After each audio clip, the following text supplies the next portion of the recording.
हम ये जो झूठ appeal nationalist citizen party of India से प्रधानमंत्री के नेतृत्व में एनडीए के साथ हम लोग काम करेंगे। এটা ন্যাশনালিস্ট সিটিজেন্স পার্টি এবং 20 জুলাই পার্লামেন্ট খুলবে, তখন এই দলটি বলতে পারে আমরাই 2/3 তৃণমূল থেকে জিতে আসা সাংসদ এখানে উপস্থিত আছি।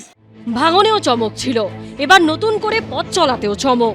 লোকসভা স্পিকারের সঙ্গে দেখা করে তৃণমূলের বিদ্রোহী সাংসদরা তার হাতে চিঠি তুলে দিলেন। কাকলি ঘোষ দস্তিদার জানালেন তারা এনসিপিআই এর সঙ্গে মিশে যাচ্ছেন এবং বিজেপি নেতৃত্বাধীন এনডিএর সঙ্গে কাজ করবেন।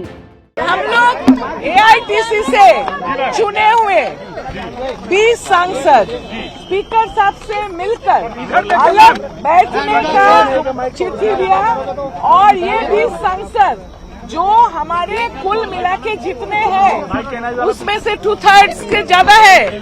हम ये जो झूठ appeal nationalist citizen party of India से, उसके बाद क्या होगा, हम काम करेंगे राष्ट्र के लिए और प्रधानमंत्री के नेतृत्व में एनडीए के साथ हम लोग काम करेंगे। ন্যাশনালিস্ট সিটিজেন্স পার্টি এই একটি পার্টির সঙ্গে এখন তৃণমূল কংগ্রেস যুক্ত হয়েছে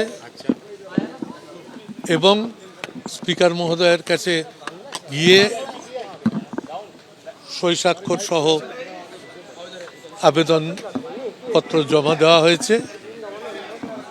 এরপর লোকসভা খুলবে 20 জুলাই, তার আগে আমাদের আলাদা ব্লক থাকবে, সেই ব্লকে আমাদের আলাদা করে দপ্তর দেওয়া হবে ওই নতুন লোকসভার মধ্যে।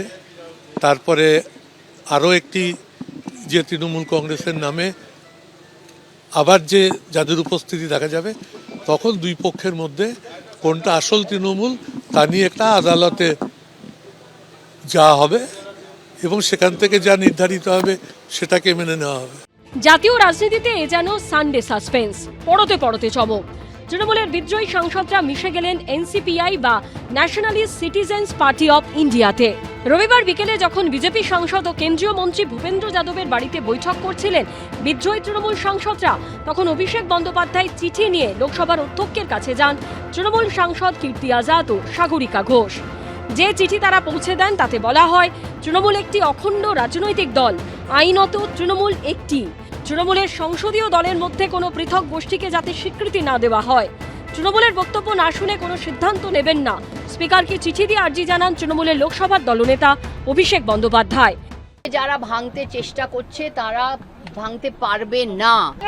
আমরা চিঠি দিয়েছি স্পিকারকে যে যারা একটা আলাদা গ্রুপ, আলাদা একটা জোট বানাতে চেষ্টা করছেন, এটা এটা এটা এটা সংবিধানের বিরুদ্ধে, এটা সংবিধানে এটা নেই।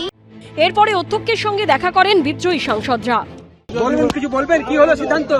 সিদ্ধান্ত হয়ে গেছে, চিঠি জমা পড়ে গেছে। চলুন, কি হলো চিঠিতে? পার্টি অফিস খোলা হবে, অফিস খোলা হবে। সব মিলিয়ে পড়তে পড়তে চমকের সাক্ষী থাকলো দিল্লি।